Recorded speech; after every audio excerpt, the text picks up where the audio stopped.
WTO 공기압 밸브 판정에서 한국이 승리했습니다. 일본이 패배의 쓴잔을 마셨습니다. 입에 쓴맛이 독할 텐데도 일본은 자기들이 이겼다고 팡팡 뛰고 있습니다. 여기에는 일본의 속사정이 있는데요.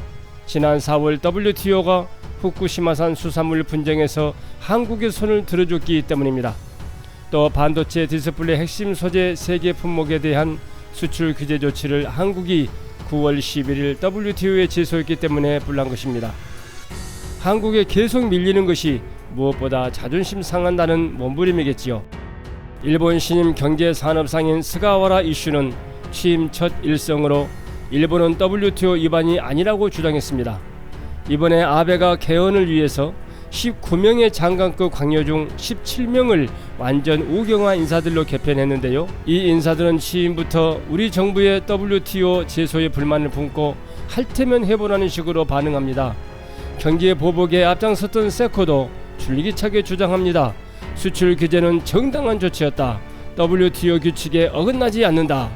일본이 아무리 목청을 높여도 정의는 사라지지 않습니다. 이처럼 한일 간의 분쟁이 잦은 것은 국제 환경의 변화가 한몫을 하고 있기 때문입니다.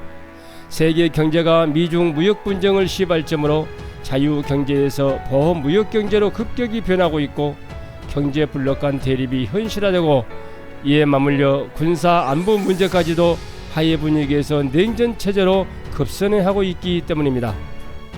일본 아베는 트럼프의 자국 보호 경제 정책을 그대로 답습하는 한편 군사 안보 면에서 전쟁할 수 있는 나라로 개헌하고 싶어 안달이지요. 한편 해군과 공군을 중심으로 군비 확장에 뛰어들었고 내각 개편으로 극도의 우경화를 이뤄내고 있습니다.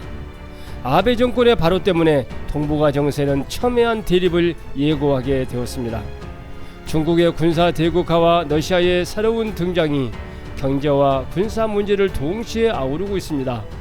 북중 러가 보다 친밀해지고 있는 상황은 한미일의 공고한 동맹관계를 요구하고 있지만 일본은 영토 문제, 군사 문제, 소재산업, 경제 도발로 인해서 한일 간의 관계는 극도로 멀어져 가고 있고 한국과 일본은 보호무역과 군비 경쟁 등 새로운 국가주의 모델을 만들어가고 있습니다.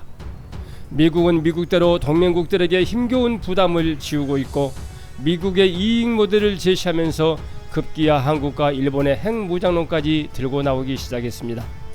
스티브 비건이 북한의 협상 복귀를 촉구하면서 한일 핵무장론을 거론했습니다. 핵무장론은 미국 의회 보고서에서 나온 것인데 북한과 중국으로부터 위협을 받고 있는 한국과 일본이 자체 핵개발을 주장할 수 있다는 우려인데 북한 입장에서 보면 최악의 시나리오라고 볼 수 있습니다.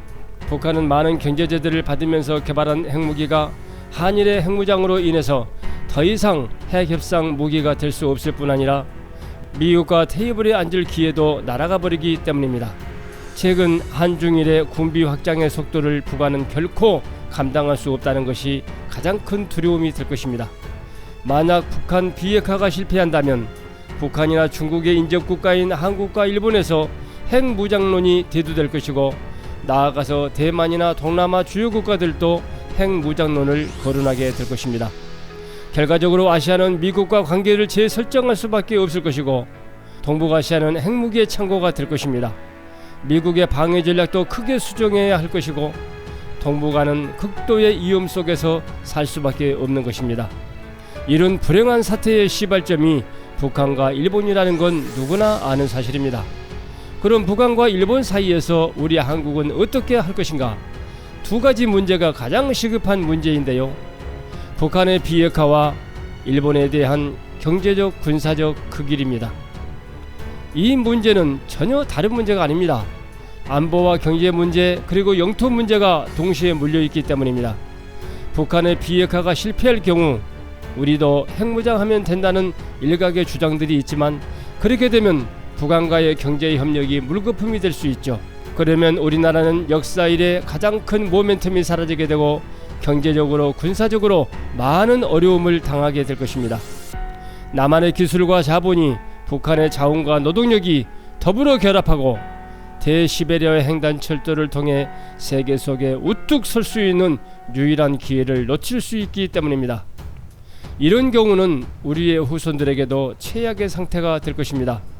군사적으로도 북한은 물론 독도를 호시탐탐 노리고 있는 일본도 견제해야 하니 우리의 국력이 양면에 적을 두고 있는 형편이 됩니다.